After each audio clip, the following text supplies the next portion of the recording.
Are you ready? 准备好了吗？ Fasten your seatbelts. 系上你们的安全带。Now we're going to talk about, the title is the Spring Feasts, 我们这一堂要讲的乃是春季的节期， but we're going to look at it from another perspective. 但是我们要从另外一个角度来看。 We're going to start with Revelation chapter 5, verse 1 through 4. 首先从启示录第5章第1节到第4节开始。 And in this verse, John is wondering who is worthy to open this scroll with the 7 seals. 那在这段经文里，使徒约翰在想说，谁能配得展开这个有7印的书卷呢？ And in Revelation chapter 5, verse 5 and 6, one of the elders tells John to stop crying because the Lion of the tribe of Judah is able to open this sealed scroll. 那在启示录第5章第5到6节呢，长老就对约翰说：“不要哭，因为这犹大支派中的狮子，他是配得揭开这7印的。” And in Revelation 5, 7 through 10, it talks about how John came and he took the book out of the right hand of him that sat on the throne, or not John, but John is saying how the Lamb took the book out of the right hand of the one that sat on the throne, and everyone falls down and worships the Lamb. 然后启示录第5章7到10节就讲到说，那羔羊前来，从坐宝座的右手中拿了书卷，然后其他的4活物及众长老就俯伏在羔羊面前敬拜他。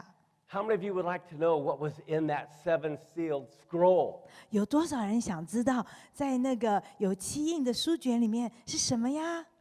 Well, this is kind of what we're going to be doing today. 这就是我们今天所要做的事。 In Revelation chapter 13, verse 8 and 9, 在启示录第13章第8到第9节， it talks about everyone who's living on the earth is going to worship the Antichrist, and it's going to be those whose names are not written in the book, and I want you to notice, of the Lamb that was slain from the foundation of the world. 这边讲到呢，凡住在地上的人，名字从创世以来没有被记在被杀之羔羊生命册上的人呢，都会拜这个敌基督。 Think about this for a minute. It says the Lamb that was slain from the foundation of the world. 哦，注意到这句话说，那在创世以来，其实这个真正的意义是创世之前，那被杀的羔羊。 What that is saying is the Father planned from the beginning of creation that Yeshua was going to die. 意思就是说呢，在创世之前呢，那天父就已经知道并且计划了这个耶稣会受死。 I want to show you how much the Father loves the Son. 我要来向你显明，父是何等的爱这子。 Do you think that was a big day in history when Yeshua died on the cross? Was that not a big day in world history? 你认为在世界历史上，当耶稣受死的那一刻，是不是一个很大的一个日子啊？ Think about this. If your child, how would you like to plan the death of your son? 哦，如果你是一个父亲的话，你怎么样认为说你喜不喜欢要来准备你的儿子要死呢？ I want you to see the pre-planning of God in all this. 我要你在这一切当中看到天父神的计划。 How many of you believe God is in control? 有多少人相信认为神还是掌权的？ The Father said, I am sending my son to die, and I'm going to determine what day he dies, what time he dies, and even what songs are going to be sung at my son's funeral. 那父就说：“我要来准备，我要打发我的儿子去受死，并且我要来决定他在哪一个时辰、哪一天受死，并且在他的葬礼上要唱的是什么歌，我也要来决定。” Do you think the Father was able to do that? 你觉得一个父亲能够这样做吗？ Well, let's take a look at Leviticus. Let me see. No, Genesis. I want to start with Genesis chapter 1, verse 14. 我们从创世纪第1章第14节开始看。 It says that God said, "Let there be lights in the heaven to divide the day from the night. Let them be for signs, seasons, days, and years." 神说：“天上要有光体，可以分昼夜，做记号，定节令、日子、年岁。” The Hebrew word for seasons is moed. 在希伯来文中，这个季节这个字啊，叫 moed。 When we think of the English word seasons, we think of fall. 当我们英文讲到季节，或者我们中文说季节，我们想到是春夏秋冬。 Now, I believe in Chinese it's a better translation. It doesn't imply winter, spring, summer, fall, does it? 我觉得其实，在中文的圣经翻译当中，它不是用季节来翻，它乃是说节令，所以这跟这个季节不一样。 It's more, what is it more of, an appointment? It just says it's seasons, but it doesn't mean it's the fourth season. Okay, but you can see why English is a bad translation. 所以呢，你可以看出来英文呢的翻译并不妥当。 If I want to study Chinese, should I study a Spanish translation of Chinese to learn it, or should I learn it by studying Chinese? Say that again. 所以如果我想要say it again, what did you say? If I want to learn Chinese, do I study a Spanish translation of the Chinese or the Chinese? 所以如果我想要学中文，难道我是要经过学西班牙文翻译过来的中文呢，还是直接就去看中文原版呢？ So the Chinese shouldn't study English to understand a Hebrew book. 所以呢，我们也不应该中国人也不应该用英文借用英文来认识这个其实原文是希伯来文的圣经。 You want to go back to the original as much as possible. 你要去到原文。 In Leviticus chapter 23, verse 1 and 2, 在利未记23章1到2节， it talks about the Lord telling Moses to tell Israel the feasts of the Lord they are to proclaim to be holy convocations, even these are my appointed feasts. 这边讲到，耶和华对摩西说：“你们要告诉以色列人，我指定的节日，就是耶和华所指定的节日，要召集为盛会。” I want to emphasize, it says these are the feasts of the Lord. He says these are my feasts. 这边我要强调，神说是我的节日，是耶和华的节日。 All too often in the Western church, they say, oh, those feasts are for the Jews, they're not for us. 但是在西方的教会中，常常我们就说，那是犹太人的节日，跟我们无关。 That is wrong. These are the feasts of the Lord, and if we belong to the Lord, these feasts belong to you. 但是呢，这边如果说是节日是属于神的，那这些节日也就是属于我们任何信神的人。 Now, in Leviticus 23, verse 1 and 2, when it mentions the word feast, it's the word moed. 这边在另外一个旧约经文讲到说，moed 这个字，它就用这是用希伯来文原文讲到节期。 Now, when I think of feast, I think of food in English. 当我们讲到英文这个字 feast 的意思，其实是大餐的意思。 A big fat turkey dinner. 就好像一个很大的火鸡大餐。 So does the Hebrew word moed mean fall or food? Which is right? 所以这希伯来文这moed这个字呢，到底是跟那个吃有关呢，还是跟这个季节有关呢？ This is why English is not the best way to learn your Bible, because here, the same Hebrew word, they translate at one time as food and another time as fall. 是在英文的版当中，圣经呢这个字moed希伯来文呢被翻译成两种不同的办法，一个是像春夏秋冬的季节，另外一个就好像是跟大餐一样的翻译，但是这两个都是错误的。 So which is right? 哪一个呢是正确的呢？ They're both wrong. 两个都是错误的。It means a divine appointment, like God has a day timer. 其实这希伯来文 moed 的原意呢，就是说一个预定的时间。So think of the feast of the Lord as God having a day timer, and He wants to make an appointment with mankind. 所以我们可以想象说，这个耶和华的节期呢，原来就像是神的行事历，他呢要刻意的跟人类相约。When two people get married, don't you think it's a good idea they agree on the day? 你这两个人要结婚的时候，你不认为理所当然的应该定一个日子吗？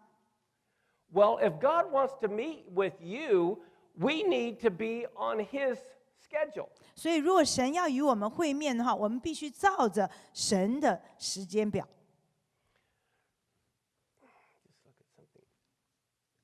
Here is a different time zones throughout the world. 那这是在世界各地不同的时间。If I'm going to call Taiwan, I need to know who, or they, if we're going to talk to someone in Taiwan, we got to know whose time zone we're going to talk at. 如果你要打电话去台湾呢，你必须知道那个地方当地的时间， Otherwise, we're going to miss the phone call. 要不然就会错过了这个电话。Well, it's the same thing with God's day timer. If He's going to make an appointment with us, we have to agree on a time. 所以就像神的行事量，如果我们神要跟我们会面的话，我们必须要认同在哪一个时间能够与神会面。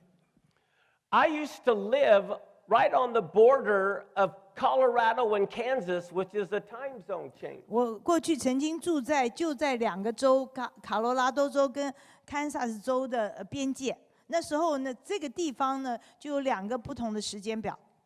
How many of you have ever lived on a time zone border? 有多少人曾经像我一样住过，就是在这个两个时间表的中间？有谁？ Think about this. You can walk across the street and it's an hour later.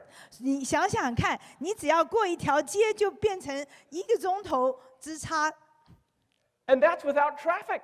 而且还是没有堵车哦。 And now, many of us have to work for a living. 有许多人必须要工作。 If your boss says he wants to meet you at 4 o'clock on Friday, 如果你老板跟你讲说，我要跟你在周五的下午4点钟会面， and you tell your boss, no, that won't work in your schedule, he can meet with you on Monday. 然后你就跟你的老板说，对不起，那天我没空，我必须跟你礼拜1约。 How long are you going to have a job? 那你想想看，你多久就会被炒鱿鱼了？ We have to realize God is the boss, and He's going to tell us when He's going to meet with us. 我们必须认为神乃是老板，他来决定他什么时候与我们会面。 And we're either going to be there or not. And if we're not, we're the ones who miss out, not Him. 所以呢，如果我们没有在那个时间跟他会面，那我们就错失了。 Here's a watch, and I want you to think of different time elements. 这个表呢，代表着不同的时段。 For example, the Muslim calendar is based totally on the moon. 比如说，那回教穆斯林人的日历呢，是根据着月亮来决定。 Our pagans, the calendar we use is based totally on the sun. 然后我们所用的那个现在的日历呢，乃是遵照着太阳来指定的。 But I know the Chinese calendar, as well as the biblical calendar, it is based on both the sun and the moon. 但是呢，中国人的日历还有犹太人，就是圣经的日历呢，乃是照着太阳和月亮的周转来决定的。 And so we need to realize God's appointed times like Passover, Pentecost, are based not on our pagan calendar, but on the biblical calendar based on the sun and the moon. 所以我们现在必须了解说，那个逾越节呢，还有其他的节期呢，所定的那些日子是照着那圣经的节期，也就是太阳跟月亮，不是像我们现在照西历来决定。They were also called holy convocations in that verse, which in English implies an assembly. 在这个经文当中也讲到说，这些节期乃是要有一个盛会。Think of it this way. Think of a dress rehearsal. 你们想想看，比如说是彩排预演。For example, before a play, little children will practice the play. Or before a concert, the musicians will rehearse before the concert. Or an astronaut, oftentimes they don't just shoot off into space, they do a rehearsal. 所以在表演之前都要有彩排，然后或者是太空人他们要发射之前，他们必须有周密详细的预备。This is going to be mind-blowing when you understand this concept I'm going to tell you. 所以当你们能够了解我所要跟你们说的时候，你会觉得哇，实在是不可思议。Passover was a dress rehearsal. 就是那逾越节乃是一个彩排预演。Every year they killed the Passover lamb on Passover for 1500 years. 过去的1500年，他们在逾越节当中呢，杀了那个逾越节的羊羔。Because Jesus was going to die on Passover. 因为在主前1500年以来呢，他们就是在预表的说，耶稣是那逾越节的羊羔。How many of you want to be at the wedding of the Messiah? 那有多少人想要参加弥赛亚的婚宴呢？ Wouldn't it be a good idea to be at the dress rehearsal? 所以，如果你想参加婚宴的时候，你当然应该参加彩排，对不对？ So all of God's feasts were dress rehearsals for when God was going to intersect human history. 所以其实呢，这些神所定的这些节期，乃都是在预表着神怎么样在将来要介入人类的历史。God said they had to slay the Passover lamb on the 14th day of the first month. 神命定犹太人呢，要在这个月的第14天呢，来献上这逾越节的羊羔。And when do you think Yeshua died? 那你想想看，耶稣是在什么时候受死的？ On the 14th day of the first month. 就是在这第一个月的第14天。In 1 Corinthians chapter 11, verse 24 through 26, 在哥林多前书第11章24到26节， it's talking about the Last Supper when Yeshua gave thanks, and he said, "This is my body that is broken for you. Do this in remembrance of me." 讲到耶稣祝谢了，就拨开说：“这是我的身体，为你们拨开的，你们应当这样行，为的是纪念我。” He wasn't talking communion, he was talking Passover. 他不是在讲到领圣餐哦，他是在讲到逾越节。 And then at the end of that verse, it says how he took the cup, and it says, "I want you to do this to show the Lord's death until he comes." 然后他说：“你们每逢吃这饼、喝这杯，就是宣扬主的死，只等到他再来。” So Jesus said, "As often as you eat this bread and drink this cup, you're showing my death until I come back." 所以耶稣就是在说，在我再来之前，每一次你们喝这个饼、喝这个杯的时候，就是在宣扬我的死。 It looks to me like he wanted us to remember his death. 好像是说，意思这段经文意思好像是说，哦，神要我们来纪念他的死。 And yet most Christians don't ever celebrate his death. They only celebrate his resurrection. 但是呢，大部分的基督徒呢，我们都不来庆祝神的耶稣的死，对不对？我们都是在庆祝他的复活。 In Leviticus 23, verse 5 and 6 is where it says it's on the 14th day of the first month. It is the Lord's Passover. It doesn't say the Jewish Passover. 在利未记又说，在正月14日的时候呢，是耶和华的逾越节。这边没有说是犹太人的逾越节。 We're not just to celebrate the 14th, we're to celebrate the whole week. 而且我们不只是来庆祝这个14号这一天，乃是有1个礼拜的节庆。It goes on to say on the 15th day, the very next day of the same month, begins the Feast of Unleavened Bread for 7 days. 然后14号的第2天就是15号，就是耶和华的无酵节，要吃无酵饼7日。Now, how many of you believe we need to do what God says over what man says? 有多少人认为神说的才有道理，不是人说的有道理？ Are we supposed to follow man's tradition or the Bible? 我们要跟随人的传统呢，还是要跟随圣经上，根据圣经所做？ Look at this. 你看， This is next month, 下个月3月 March 27th. ，3月27号， The Christians are going to celebrate the Easter Bunny. 那基督徒普世的基督徒都要来庆祝那个好像那个复活节的那个兔子。 Now, this is on a pagan calendar. This is not the biblical calendar. This is our pagan calendar. We're celebrating a pagan holiday about an Easter bunny. 其实这个日历乃是那个外邦人的日历。 But we're going to call it the resurrection. 那我们就定这一天为复活节。 To show you how we're not on the right calendar, 所以呢，我们其实教会所守的这个日子呢，不是对的日子。 how many of you know Jesus had to die before he could rise from the dead? 有多少人认为说耶稣要复活之前必须先死啊？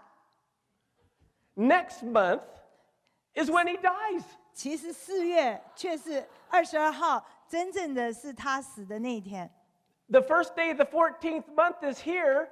That's when he dies. We're supposed to be celebrating the resurrection over here. 因为在这个我们的西方日历4月22号，就是犹太历的圣经的日历的正月14号，那是他死的那天。 We're on the totally wrong calendar. 所以我们所现在西历呢是错误的日历。 We're not following the Bible. We're following man's tradition using a pagan calendar. 所以我们不是在跟随这个圣经的时间，我们乃是在跟随着那外邦人的那种日历。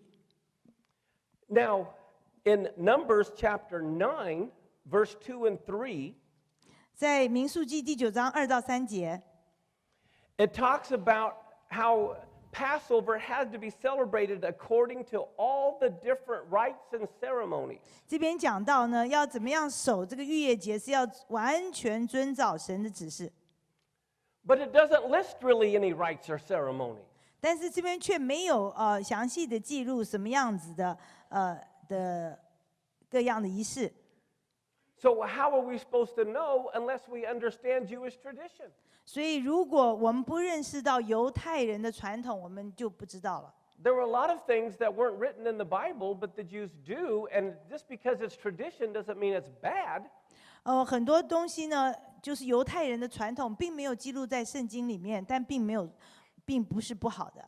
Traditions only become bad when they go against the Bible.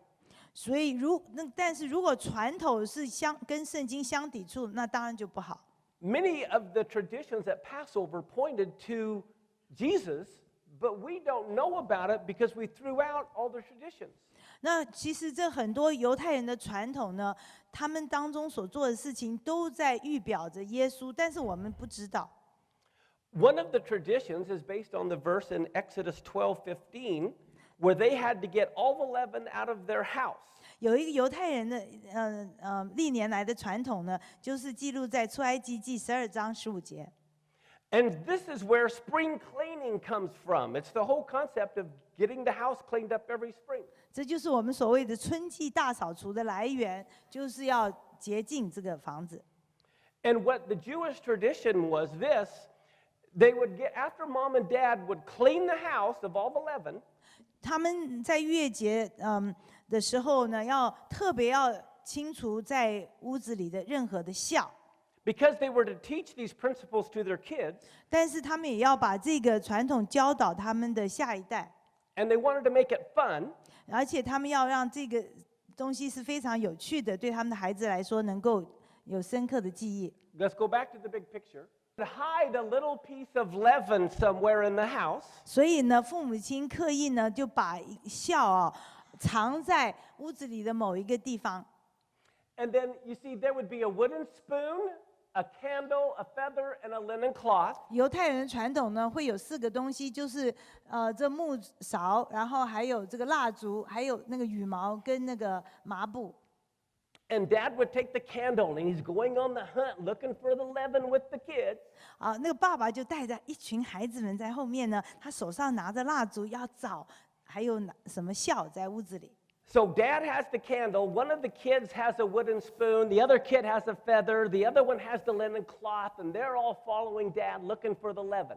然后其他的孩子就拿着其他的3样东西，他们跟着爸爸要去找屋子里有什么酵。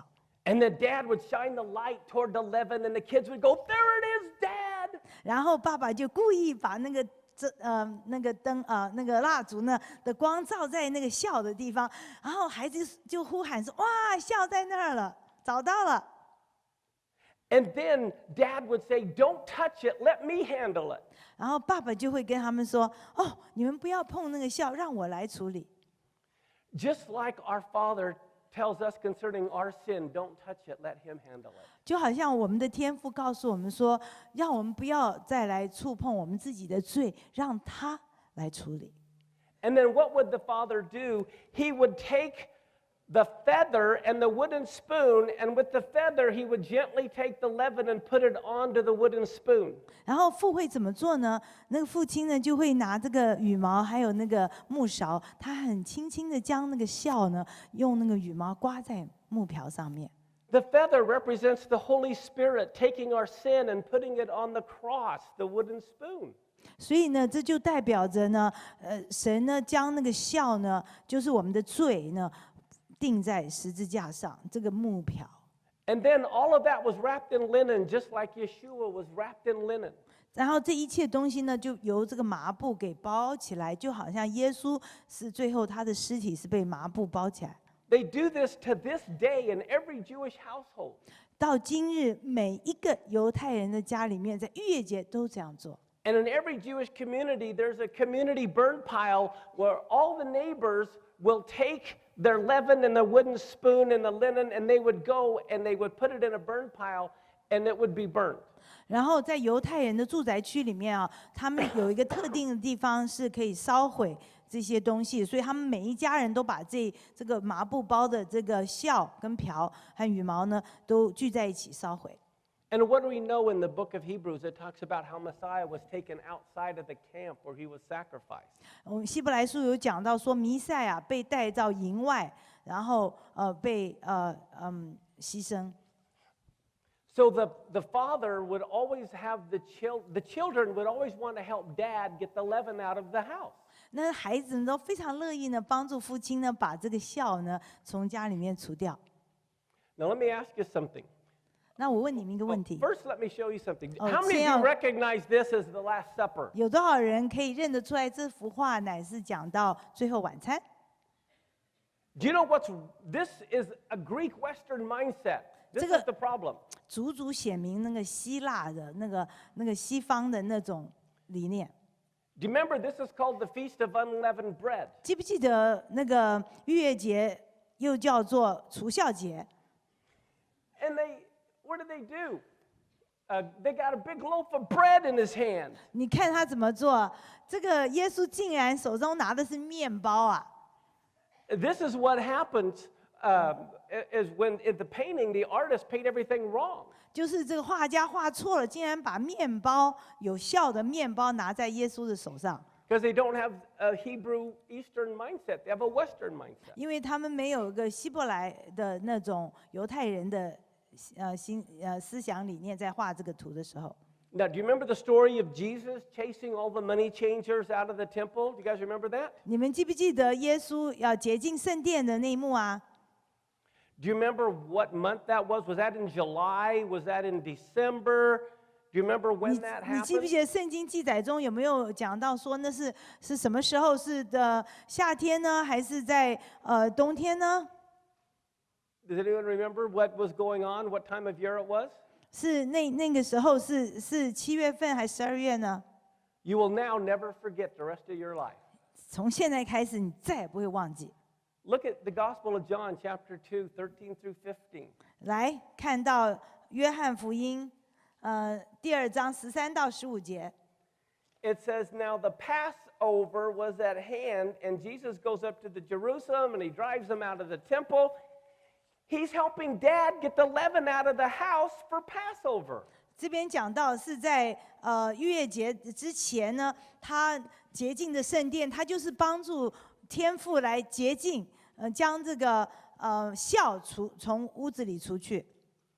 So when you're reading the Gospels and you understand the Jewish tradition, then all of a sudden it comes alive. You're realizing he's helping Dad get the leaven out of the house. That's why he was doing it. 所以呢，当你读到四福音的时候，如果你理解呢犹太人的传统的话，你就一目了然了。Now we also are the temple of God, right? 我们也是神的殿，对不对？ And we're supposed to help Dad get the leaven out of this house. 我们也要帮助我们的天父把我们里面的这个酵，从我们里面除去，对不对？ One of the interesting things, how many of you remember a day with the Lord is 1,000 years? 有多少人记得说，在神来说，一日如千年？ Did you know that 4,000 years would be 4 days? 所以对于神来说，4000年，人类的4000年就等于是神的4天。 In Exodus, it says the lamb that was going to be killed on Passover was taken on the 10th day and held for 4 days until the 14th when it was killed. 那是在旧约里面有特别讲到说，那要在逾越节宰杀的羊羔是要在第10日，就是逾越节的前4天，带出来。 Well, from Adam to Jesus was 4,000 years or 4 days. So the lamb was held for 4 days or 4,000 years when Jesus entered human history. 所以亚当第一个亚当到第二个亚当，耶稣中间有4000年，那正好就等于是4天，就像是那个逾越节的羊羔要在第10天的时候被分别出来。 One of the interesting things is for 4 days they had to inspect the lamb to make sure the lamb didn't have any blemishes. 那在这4天分别出来的时间中呢，必须大祭司要来检验这个羊羔不会有任何疾病或者任何不洁的地方。 And so the lamb had to be without blemish. 必须这个羊羔必须是完全的健康的，没有任何的玷污。 And so on the 10th of Nisan, all the lambs were being brought into the temple to be inspected for 4 days before they would do Passover. 所以在正月的尼桑月的第10天呢，所有要被献祭的羊羔都带到圣殿里面来。 And it was on the 10th of Nisan when Jesus comes riding on the donkey into the temple, and for the next 4 days, he's being inspected by Herod, by Pilate, by the Sadducees. 也就是在这样子的同一天呢，尼散月的第10天，那耶稣进入到了耶路撒冷，骑驴进耶路撒冷，然后他被那个一些大祭司啊、文士那些宗教的领袖要来检验他。 In Luke 23:13 through 15, it talks about that. 那路加福音23章13到15节就讲到。 Now, many of you may remember in Mark chapter 14 and verse 26, 那马可福音14章26节，你们可能记得， it says they sang a hymn and went out to the Mount of Olives. 讲到他们唱了诗，就出来往橄榄山去。 Is everyone familiar with that verse? 有多少人很熟悉这段经文？ Do you know I know the words to the song they sang? 你知不知道？我知道他们唱什么歌呀？ I do. 我真的知道。 How many of you know the words to the song they sang at the Last 你们 Supper? 有多少人知道 The hymn, 他们在 that 最后 last 晚 hymn. 餐唱什么歌啊？ Anybody here know the words to 或者 that song? 这个他们现在唱什么歌？你们有多少人知道歌词？ I'm going to tell you what the words to the song were. 我要告诉你们他们唱什么歌。 Matter of fact, the vast majority of you have the words to the song in your lap. 其实呢，你们大部分人都熟记 If you have your 这 Bible. 个经文。 If you have your Bible. Because the Psalms were their songs. 因为他们的歌呢，其实就是从诗篇出来的。 And so every Passover, they would sing Psalms 113 through Psalms 118. So Psalms 118 was the last hymn. 所以呢，在每一次的逾越节，他们都要唱诗篇113篇到118篇。那诗篇118篇就是最后的一个诗歌，最后一首歌。And so think about this. What were the final words that they were singing before Jesus was betrayed and rejected? 所以呢，在耶稣被卖，然后又被拒绝的之前，他们唱什么歌呢？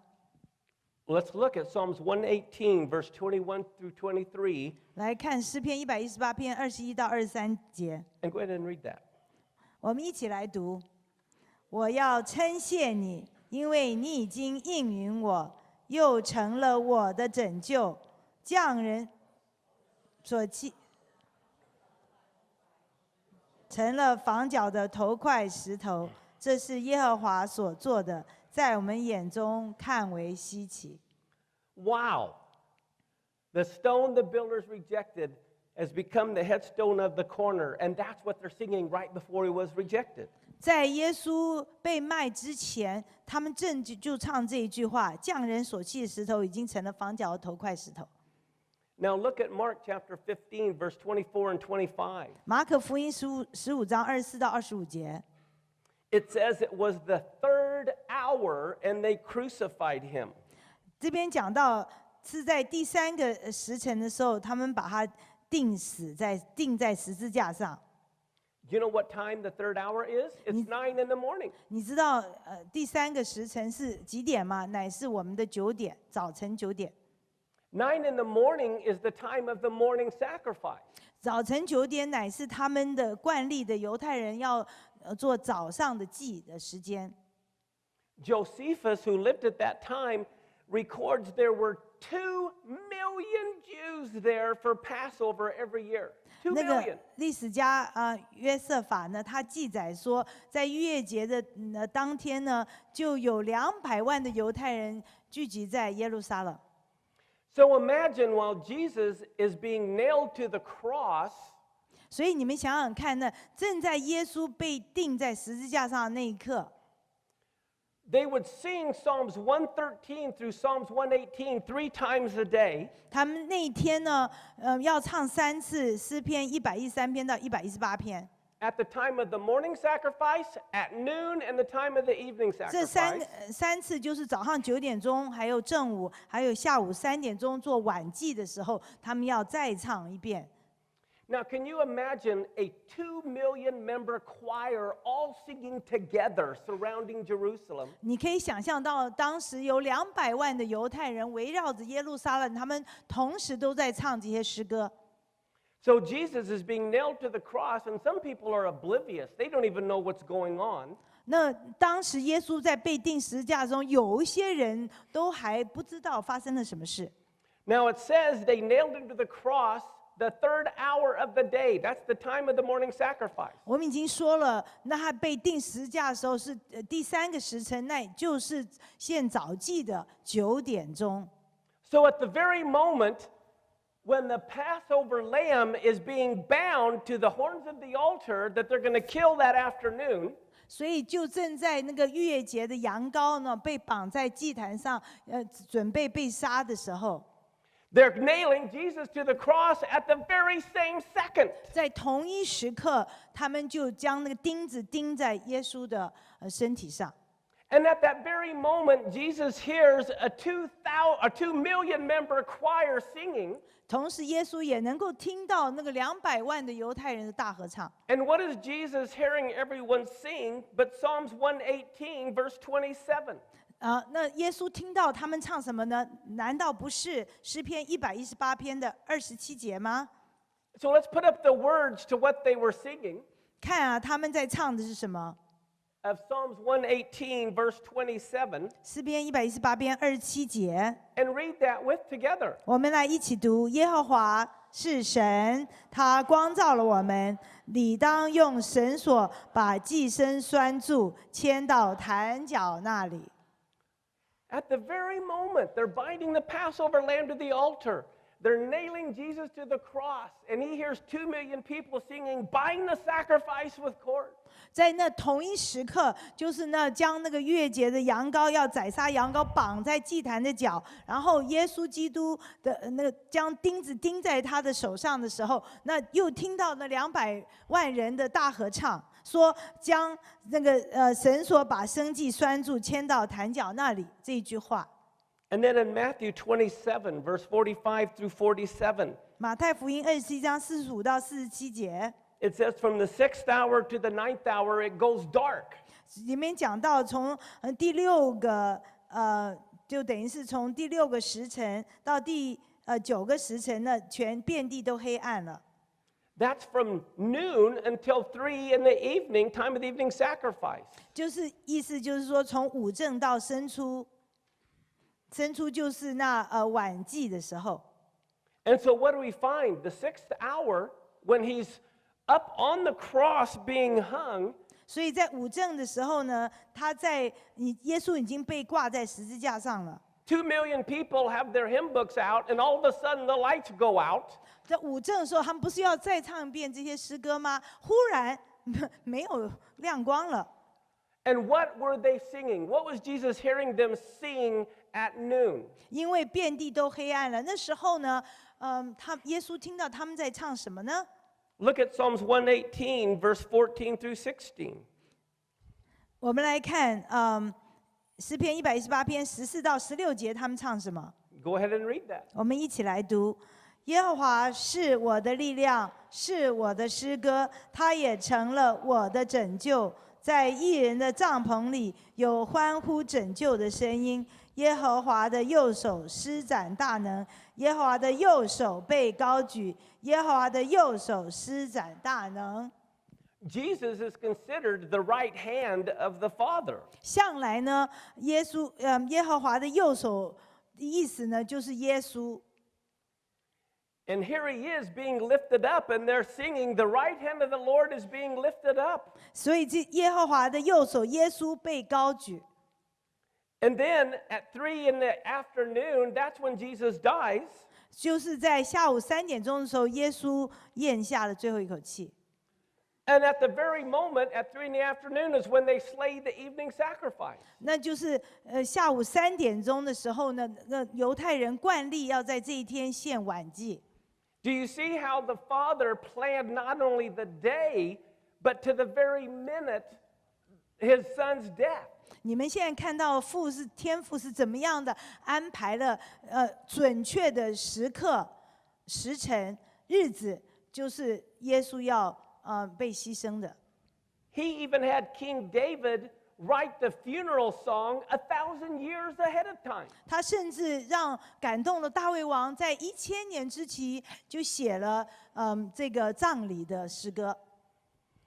And then what do we find? The next feast is the Feast of First Fruits, and Yeshua rose, becoming the first fruits of the resurrection on first fruits. 逾越节之后就是初熟节，那就预表着耶稣基督从死里复活，像初熟的果子。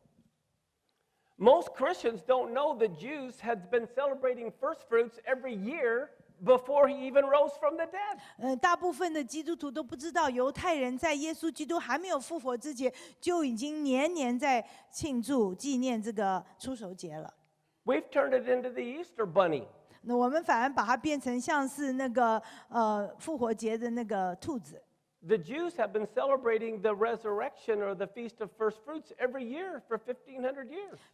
然而，犹太人却不知不觉当中，已经从主前1500年前就开始在庆祝他的复活初熟节。In Leviticus 23, 10 and 11, 利未记23章10到11节。it talks about they were to bring in a sheaf of the first fruits of their harvest to the priest, and then they were to wave the sheaf before the Lord, and they were to do it on the morrow after the Sabbath. 所以呢，要将初熟的庄稼一捆带给祭司，要把这一捆在耶和华面前摇一摇，而且呢是要在这个逾越节的第2日把这一捆摇一摇，安息日的次日。And so what do we find? In the Gospel of Matthew 28, verse 1, on the morrow after the Sabbath, when it began to dawn, that is when Mary comes to the sepulcher, and there's Yeshua. 那我们也看到马太福音28章，原来安息日将近7日的头一日，那个抹大拉的玛利亚要来到坟墓。And then Yeshua says, "Don't touch me. I have to ascend to the Father, and I'm presenting myself as the first sheaf of the first fruits of the resurrection of the dead."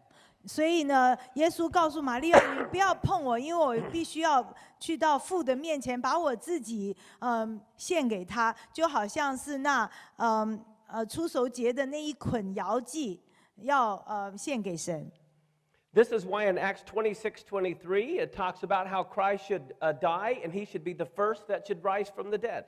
也讲到经文有讲到说，耶稣要从死里复活，是首先从死里复活的。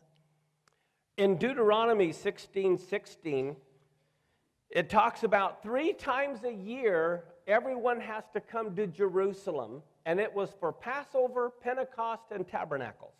申命记16章16节也讲到呢，以色列所有男丁要在3个节期，犹太节、七节、住棚节，去到耶路撒冷。Okay, how many of you are familiar with Pentecost? 那有多少人很熟悉那五旬节？ Anyone familiar with Pentecost? 多少人对五旬节很不陌生？ When was the first Pentecost? 那第一个五旬节是什么时候呢？你们认为？ When was the first Pentecost happen? When did the 第一 first? 个五旬节 How 发 many 生的 years 时候 ago? 是多少年前啊？ How many think in Book of Acts? 有多少人在想到《使徒行传》的记载？ That was not the first Pentecost. 那不是第一个五旬节。 The first Pentecost was when Moses went up on Mount Sinai and received the Torah.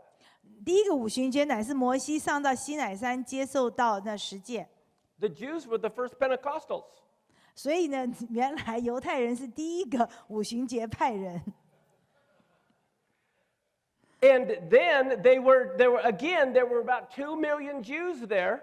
所以在五旬节的时候，又有200万的会众聚集在耶路撒冷，在耶稣的时期。 It says in Acts 2:1 and verse 5, look at what it says. It says, when Pentecost was fully come, they were all in one accord in one place, and there were dwelling at Jerusalem Jews, devout men out of every nation under heaven. 使徒行传2章1到5节记载到说，五旬节到了，门徒都聚集在一处。那时有虔诚的犹太人从天下各国来住在耶路撒冷。 Notice they were all Jews. 你们看到没有啊？这边讲到是犹太人，而且是虔诚的犹太人哦， And they had come from every nation 从世界各地来， because they had to be there. 因为他们必须要遵照神的命定，必 In the 须 book 来 of。in the book of Acts, when the Spirit fell on everybody, it didn't happen on a bunch of pagan Gentiles. It happened on religious Jews. 所以在五旬节，当圣灵大大的降临呢，并不是发生在那些拜偶像的外邦人的身上，乃是在这虔诚的犹太人身上。 And in Acts chapter 2, verse 14 and 15, 在使徒行传2章14到15节， Peter said, these guys aren't drunk. It's the 3rd hour of the day. That's 9 in the morning, time of the morning sacrifice. 彼得说：“这些人不是醉了，因为时候刚到已出，就是早上9点钟，就是献早祭的时候。” So what do we see again? The timing. Pentecost happened on Pentecost at the time of the morning sacrifice. 所以我们又看到呢，这个我们所谓的五旬节，就是在早晨9点钟发生的。 And so again, you see the dress rehearsal. 所以你们就看到这个预表着耶稣要圣灵要再来的事，也圣灵降临的事。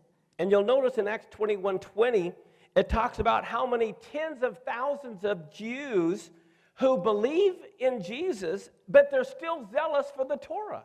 这边讲使徒行传20章20节讲到这些成千上万的犹太人啊，他们是为律法热心，或者为妥拉热心。 Now, every Pentecost The Pentecost has to do with the wheat harvest. And 在 so they 每一个五旬节呢，都是跟这个收小麦的季节有关。 Passover is the barley harvest, Pentecost is the wheat harvest. 所以逾越节呢，乃是那大麦的收割；那五旬节乃是有关于小麦的收割。 And every Pentecost, the Jews read the book of Ruth, 每一次五旬节，他们都要读路德记， which is about Jew and Gentile coming together, being grafted in to Israel. 那个路德记其实真正在讲的就是那个犹太人跟外邦人怎么样，外邦人要接上犹太人的这个资质，那个两下要合而为一的。 Now, the first Pentecost was Moses getting the commandments. 所以第一个五旬节，我们刚刚说到是摩西到西乃山上领到那10诫。 And it's about the barley harvest to the wheat harvest. 那五旬节就是这个五周呢，就是要从收大麦到小麦的时期。 But now let's go to Revelation chapter 14, verse 18, and it talks about an angel putting in her sickle to gather the grapes, the fruit of the vine. 然后启示录14章18节却讲到说，有一个天使呢，伸出镰刀来要收那个葡萄。 What is this telling us? 那这是在讲什么呢？ Just as Passover and Pentecost happened in the spring, the end time events are going to happen in the fall. 就是正像是那已经发生的逾越节和五旬节的这些事情呢，是在春天的节期发生的。那以后还将要发生的事情，就已经在启示录预言了，是要在秋天要发生，是跟弥赛亚有关的。 How many of you believe that the Lord is the same yesterday, today, and forever? 多少人相信主是昨日今日永远不改变的呢？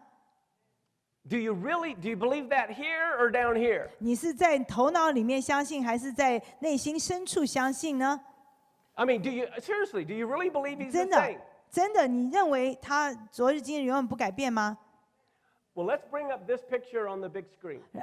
我们看到这一幅， If he fulfilled all the spring feasts to the day of his first coming, he'll fulfill the fall feast to the day of his second coming. 如果耶稣基督第一次的来到这世界上，已经就像这些节期一样，时刻都非常准确的发生了，那他的第二次的再来，难道也不会像是在要就秋季的这节期呢，一个一个按照的时间表来发生吗？ Jesus died on Passover. 耶稣是在逾越节死的， He was buried on unleavened bread. 然后他就是在那除酵节那天被埋葬。 He rose on the Feast of First Fruits. 他就在初守节那天从死里复活， And Pentecost happened on Pentecost. 然后五旬节就在五旬节圣灵降临了。 So not only to the day, but to the very time of the morning sacrifice and the evening sacrifice. 不但是日子相同，而且那时辰都一秒不差。 If he fulfilled the spring feast to the day of his first coming, the pattern is he'll fulfill the fall feast to the day of his second 所 coming. 以耶稣如果第一次来的，就完全照这个节期的一五一十的发生的。那难道他的第二次再来也不会在秋季的这些节期成就吗？ These are appointed times, the feast of the Lord, not the feast of the Jews. 所以讲到这个预先神预定的神圣的日期 （appointed time）， 不是犹太人的节期，乃是耶和华的节期。 When God is going to intersect human history. 那个日期就在预表着的神要如何来介入人类的历史。 Now, no, I am not setting dates because I have no idea when it's going to happen. 注意到，我今天并没有告诉你是某一年的哪一天要发生这件事，我完全没有概念。 I don't know what year, 我不知道哪一年会发生。 but every year we go through the dress rehearsal, which helps us realize what is coming on that very day some year. 所以，但是每一年我们在这些节期在守节的时候，就好像在预演，让我们能够警醒知道，将要来临、将要发生的事情。 How smart of the devil to make Christians throw out all the fall feasts so you don't know what's coming or when. 所以撒旦是何等的狡诈，他就让所有的基督徒把这些节期认为是犹太人的节期，就把它抛诸于脑后。 So after lunch, I'm going to tell you what's going to happen on these days. 所以呢，午餐之后我要告诉你们，在秋季这些节期要发生什么事。 Thank you. 谢谢。